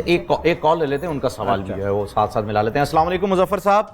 السلام علیکم, مظفر بات کر رہا ہوں سر, فیصلہ آباد سے. جی فیصلہ آباد سے بات کر رہے ہیں. کوئی سوال مظفر بھائی آپ کا؟ جی سر, میرا سوال یہ ہے کہ ہم پروونشل ایریاز کے اندر جیسے ہمارے سندھ, پنجاب اور ان کے دیہی علاقات ہو گئے, یہاں پہ ہمارے پاس جائیداد میں بیٹی کی وراثت کا مسئلہ بڑا سنگین ہے کہ ہم لوگ دعوے دار تو بنتے ہیں بہت سارے, لیکن ہمارے پاس بیٹی کی وراثت کا ایسا دیتا نہیں ہے. خدا نہ خواستہ جیسے میرے والد صاحب فوت ہو گئے اور کیا نام ہے ہماری جائیداد تقسیم ہوئی, تو ہم کوشش کرتے ہیں کہ ہم اپنی بیٹی کو وراثت میں ویسی کچھ کر دیں, لیکن وہ وراثت تقسیم نہیں ہوتی باضابطہ طور پہ. اس کے لیے کیا ہمارے لیے رہنمائی فرما سکتے ہیں؟ اس پہ لگتا ہے آپ نے ہماری ٹرانسمیشن تھوڑا سا لیٹ جوائن کیا, ابھی تھوڑی دیر پہلے اسی پر جو ہے ڈیٹیل گفتگو ہو رہی تھی, اور مزید جو ہے وہ اس کو آپ تفصیل سے بیان کر دیجیے گا. اور پر آپ کو مل بھی جائے گا انشاءاللہ رائٹ آفٹر سحر کے اختتام کے بعد, تو وہاں پر آپ دوبارہ جی تفصیل سے آپ کو مل جائے گا وہاں پر. یہ آپ نے جو بات فرمائی کہ حصص کا, کس کو کتنا کتنا حصہ ملے گا, تو اس میں چونکہ مال مختلف ہوتا ہے تو اس لیے کبھی کسی کا حصہ زیادہ کبھی کم, لیکن اس حساب سے ملتا ہے کہ اگر ایک آدمی ایسا ہے کہ وہاں پہ اس کے بیٹیاں بھی ہیں بیٹے بھی ہیں, تو بیٹے کو جو حصہ ہے وہ اس کا آدھا جو ہے نا وہ بیٹی کے لیے ہے, یا 2 بیٹیوں کا ایک بیٹے کے برابر ہے, ایک بیٹے. اس کی وجوہات ہے کچھ, کیونکہ بیٹے نے گھر سنبھالنا ہے, خاندان چلانا ہے, اور نان نفقہ سکنا وغیرہ یہ تو بیوی پر ہے نہیں, وہ تو جہاں پہ بھی جائے گی وہ سارا تو اس کے لیے آلریڈی شوہر ہی نہیں, شوہر کو بھی ایک حصہ مل ہی رہا ہے نا, یہاں سے بیوی کا بھی مل جائے گا تو اس کا حصہ بڑھ ہی جائے گا. اچھا اسی طریقے سے جتنے بھی بہن بھائی ہوں وہ اسی تناظر میں اس کے حصص بنا کر, یہ چونکہ حساب کتاب کا ایک معاملہ ہے تو اس میں ہر مسئلے کے الگ صورت مسئلہ نکلتا ہے. ہم جب اس کو پڑھتے ہیں یا پڑھاتے ہیں نا تو ہر ایک کا الگ کیس ہے, اس کے لیے میت لکھ کے آگے نیچے حساب بنا کے وہ اس طرح کرتے ہیں کہ بھئی آپ کا یہ ہے, ہر خاندان کا الگ حساب کتاب ہے, بیوی کا الگ حصہ ہوتا ہے پوری دنیا میں ہوتا قیامت, اور بیان کیا گیا ہے 3-4 آیتوں میں.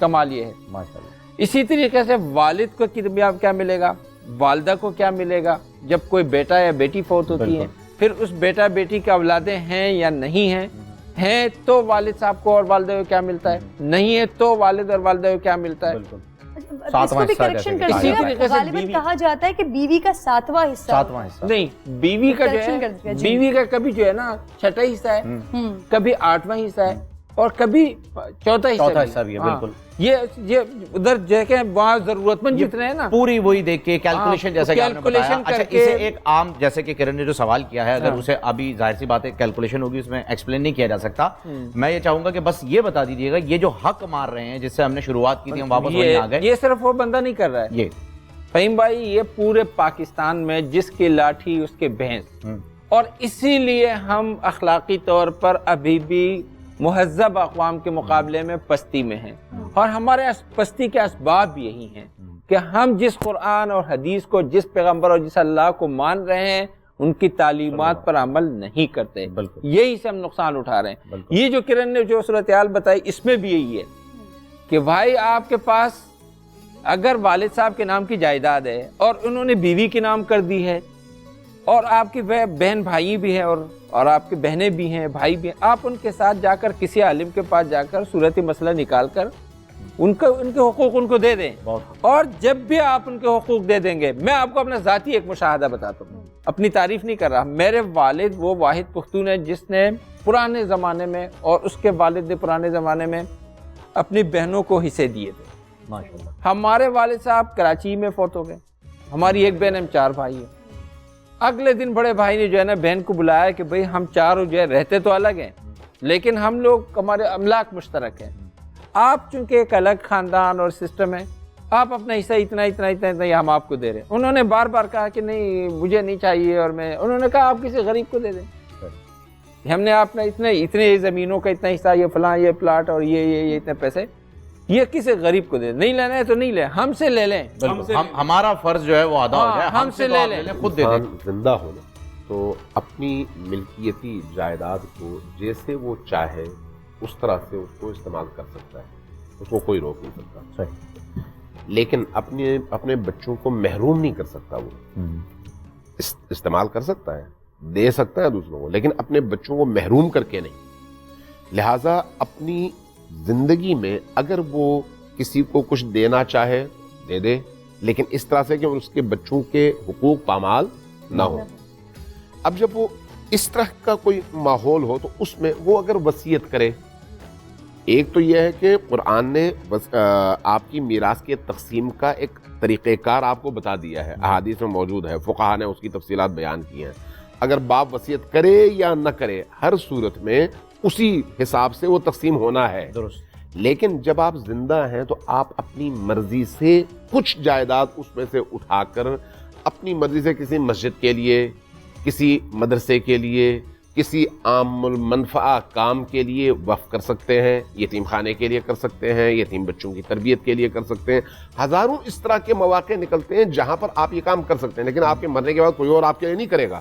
صحیح. لہٰذا جب آپ کو وصیت کا کہا جاتا ہے تو آپ سے اس لیے کہا جاتا ہے کہ آپ اپنے حال حیات میں اپنی عبادات کے حوالے سے بھی وصیت کر جائیں, معاملات کے حوالے سے بھی وصیت کر جائیں, چونکہ آپ نے اپنے معاملات کو خود ٹھیک کرنا ہے, کوئی اور آپ کے معاملات کو ٹھیک نہیں کرے گا. درست. اب جب آپ کا انتقال ہو گیا, اس کے بعد جو آپ کی جائیداد بچے گی اس کو وارثوں کے درمیان تقسیم کرنے کا اسلوب شریعت نے بتا دیا ہے, اور وہ جس طرح کی انوائرمنٹ اور رشتہ داروں کی تعداد اور نسبتیں ہوں گی اسی حساب سے وہ وراثت جو ہے وہاں پر تقسیم ہو جائے گی. چھوٹا سا معاملہ اور اٹھ جاتا ہے کہ جیسے وصیت آج کل کے دور میں جو ہو رہی ہے وہ یہ ہو رہی ہے کہ 2 بیٹے ہیں اور 1 بیٹی ہے, مثال کے طور پر کسی کی, اس نے آدھی جائیداد بیٹی کے نام کر دی اور آدھی جائیداد جو ہے وہ کہا میرے بیٹوں کے نام کر دی جائے. تو یہاں شرعی تقاضا تو پورا نہیں ہو رہا, شریعت تو یہ نہیں کہتی کہ اس طریقے سے جائیداد کا بٹوارا اگر حال حیات میں جی کسی کو اپنی جائیداد دے دے تو اس کو یہ اختیار حاصل ہے, یہ اختیار حاصل ہوگا, وہ دے سکتا ہے, یعنی وہ لکھ سکتا ہے کہ میرے مرنے کے بعد یہ ہو جائے, دے سکتا ہے, مالک بنا سکتا ہے. اس کو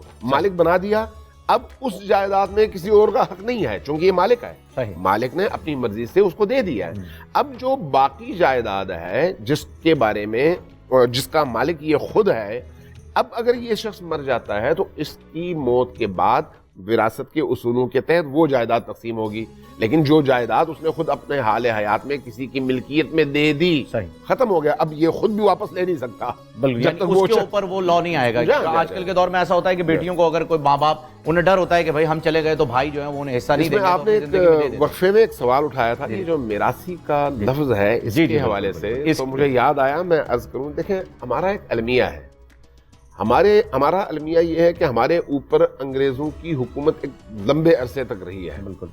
اور اس عرصے میں اگر آپ دیکھیں تو انہوں نے ہمارے لباس کے ساتھ بھی کھیلا ہے, ہماری تہذیب اور کلچر کے ساتھ بھی کھیلا ہے, ہمارے ویلیوز کے ساتھ بھی کھیلا ہے, ہمارے عقائد کے ساتھ بھی کھیلا ہے.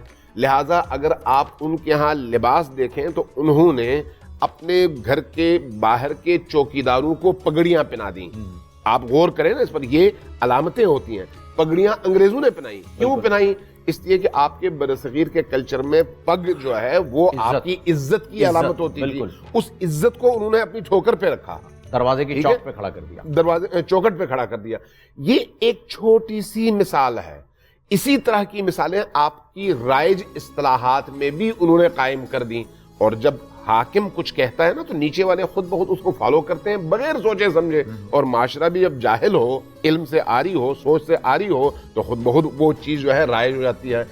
ان رائج غلط چیزوں میں سے ایک اصطلاح یہ میراثی کی اصطلاح ہے۔ گالی بنا دیا اسے۔ میراثی کا کیا مطلب ہے؟ آج یہ میراثی کا لفظ استعمال ہونے لگا ہے گانے بجانے اور والیوں کے لیے، ورنہ لفظ اس کے لیے وضع تو نہیں ہوا، بالکل بھی نہیں، ٹھیک ہے؟ جب اس کے لیے نہیں ہوا تو پھر آج اگر آپ کہتے ہیں میراثی تو فوراً آپ کے ذہن میں وہ کیوں آتے ہیں؟ ایک ایسا طبقہ جو ایک غلط کام کو اپنے روزگار کا ذریعہ بنا رہا ہے، اس کا منشا جو ہے انگریزوں کی وہ کوشش ہے جس میں اس نے آپ کے اس کلچر کو پامال کرنے کی کوشش کی ہے، ٹارگٹ اس کیا کی ہاں ظاہر ہے ٹارگٹ کر کے، یعنی آپ کے عقائد کو ٹارگٹ کیا، آپ کے تہذیب کو ٹارگٹ کیا، آپ کے لباس کو ٹارگٹ کیا، جو چیزیں آپ کے ہاں باعزت شمار ہوتی تھیں اس کو ذلیل کیا، جو چیزیں آپ کے ہاں ذلیل شمار ہوتی تھیں اس کو عزت مند بنانے کی کوشش کی، تاکہ آپ کے پورے کلچر کو تبدیل کر سکیں۔ اس کا نتیجہ آپ دیکھیں نا، آج آپ جب دین کا نام لیتے ہیں تو آپ کو فوراً کہتے ہیں یہ بیکورڈ لوگ ہیں، یہ کمعقل لوگ ہیں، یہ تو ان کو آج کے دنیا کا پتہ ہی نہیں ہے۔ لیکن اگر آپ شراب، کباب اور یورپ کی رنگینیوں کا نام لیں تو کہتے ہیں یہ بہت زیادہ ترقی یافتہ ہے۔ اگر ترقی یافتہ ہونا جانور بننا ہے تو پھر انہی کو مبارک ہو۔ یہ بہت زیادہ ٹریولنگ کرتے ہیں، یہ کہا جاتا ہے جب وہ رونقیں بتاتے ہیں وہاں کی۔ تو بہرحال اللہ پاک ہمیں توفیق دے، ہدایت دے کہ ہم سدھر جائیں دوبارہ۔ آغا بھائی کے پاس جو ہے وہ ایک وظیفہ تھوڑی دیر پہلے بھی انتظار کر رہا تھا، میں پوچھ نہیں پایا۔ ندیم صاحب ہیں، پشاور سے ان کا تعلق ہے، طاہرہ ان کی والدہ کا نام ہے، ماشاءاللہ۔ دعا کی قبولیت کا وظیفہ چاہیے، بہت پریشان ہوں۔ دعا کی قبولیت کا، دعا تو خود قبولیت کے لیے ہی ہو رہی ہے، اس کی قبولیت آغا صاحب آپ لوگ کہتے ہیں جی ہماری دعائیں قبول نہیں ہوتی، تو اس کے بہت سارے اسباب ہیں، بہت سارے سمٹمز ہیں۔ ہو سکتا ہے کہ اللہ تبارک و تعالیٰ کو آپ کا مانگنا اتنا پسند ہو کہ وہ چاہتا ہو کہ مانگتے ہی رہو۔ میں نے پہلے بھی عرض کیا کہ دعا کی قبولیت کے 3 درجے ہوتے ہیں۔ آپ نے دعا کی، فوراً قبول ہو گئی، آپ نے جو مانگا تھا وہ آپ کو مل گیا۔ آپ نے دعا کی اور کوئی بہت بڑی مصیبت آپ کے پاس آنے والی تھی، اللہ تبارک و تعالیٰ نے اس دعا کے صدقے سے ٹال دی۔ تیسری یہ کہ جب آپ کو بروز قیامت، جب آپ دنیا کے سے چلے جائیں گے، انتقال ہو جائے گا آپ کو، وہاں پہ جا کے آپ نیکیوں کے پہاڑ دیکھیں گے، پوچھیں گے پروردگار یہ نیکیوں کے پہاڑ، تو اللہ فرمائے گا اللہ کمی بیشی معاف فرمائے کہ دنیا میں جتنی دعائیں تو نے مانگی تھی ہم نے تجھے تھوڑی وہاں دی، تھوڑی یہ تجھے نیکیوں کے پہاڑوں کی صورت میں اسٹور کر دی تھی، ذخیرہ کر دی تھی، جو تجھے اجر یہاں مل رہا ہے، وہ پچھتائے گا کہ کاش میری کوئی دعا دنیا میں قبول ہی نہ ہوئی ہوتی۔ اب آتے ہیں اس بات کی طرف کہ دعا کی قبول نہ ہونے کے پیچھے ہو سکتا ہے رزق حلال کا بھی ایک بہت بڑا فیکٹر ہو۔ ہم خدا نہ خواستہ جی بلکہ یہ کہہ دیں کہ شاید میراث جو ہے وہ شرعی آپ نے اگر اپنے بہن بھائیوں کے حصے نہیں دیے، اپنی اولادوں کے حصے نہیں دیے، تب بھی اللہ تبارک و تعالیٰ ہو سکتا ہے آپ کی دعاؤں کو قبول نہ کرے۔ تو یہ مال حرام بھی ہے، دعاؤں کا فیکٹر بھی ہے، میراث کا فیکٹر بھی ہے، بہت سارے فیکٹرز ہیں، لیکن بہرحال وظیفہ تو ہمیں دینا ہے۔ اور دعا کی قبولیت کا جو سب سے بڑا وظیفہ ہے، قدرت کو اپنی طرف متوجہ کرنا ہے۔ دعا مانگنی نہیں ہے، دعا اپنی روح سے مانگنی ہے، اپنے قلب سے مانگنی ہے، اپنے گڑگڑانا ہے، اپنی آنکھوں سے مانگنی ہے، اس طرح مانگنی ہے، اس یقین اور اس اطمینان کے ساتھ کہ یہاں میں نے کہا آمین اور میرے رب نے مجھے عطا فرما دیا۔ اور اس کے لیے سب سے اہم چیز جو ہے نا، وہ بھی ایک حدیث مبارکہ بھی 3 دن پہلے یہاں پر علامہ صاحب فرما رہے تھے کہ ایک رسول اللہ کی بارگاہ میں ایک صحابی آ کے عرض کرتے ہیں، یا رسول اللہ اگر میں 4 حصے دعا رکھوں اور اس میں 1 حصہ درود پاک پڑھوں اور 3 حصے دعا مانگوں تو اللہ کے رسول فرماتے ہیں کہ درود پاک کو بڑھا دو۔ تو یہ بات یہاں تک آئی کہ 4 حصے درود پاک کی ان صحابی نے پڑھا اور اللہ کے رسول نے اس پہ تمانیت کا اور خوشی کا اظہار فرمایا۔ تو کثرت سے درود پاک پڑھتے ہوئے جو دعا مانگی جائے گی، یا فرمایا کہ آپ کے سارے کام اس درود کی وجہ سے ہو جائیں گے۔ سبحان اللہ۔ جو آپ کو مانگنا تھا نا وہ مانگے گے، وہ سب ہو جائے گا، سب ہو جائے گا۔ تو یا علیو یا کبیرو، یا علیو یا کبیرو، یا علیو یا کبیرو، یہ اللہ تبارک و تعالیٰ کے نام لے کے بھی دعا۔ دیکھیں جب درود پاک آپ پڑھتے ہیں نا ہاتھ اٹھا کر، تو اللہ کے نام بھی جب آپ پڑھنا شروع کرتے ہیں، یا اللہ ہو، یا رحمان ہو، یا رحیم، تو اللہ کے نام بھی لیں اور یہ درود پاک بھی پڑھیں، دل سے دعا مانگیں۔ یہ بھی فرمایا گیا کہ غافل دل سے دعا مت مانگو،